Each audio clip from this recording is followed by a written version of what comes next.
अस्सलाम वालेकुम रहमतुल्लाहि व बरकातहू। क्या हाल चाल है? ठीक ठाक है भाई आप सब।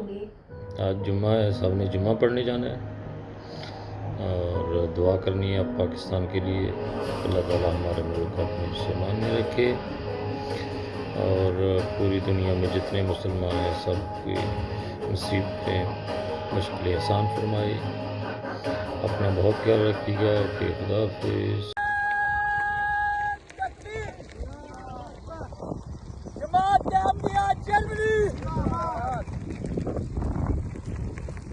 आगे गुजरो, गुजरते जाओ।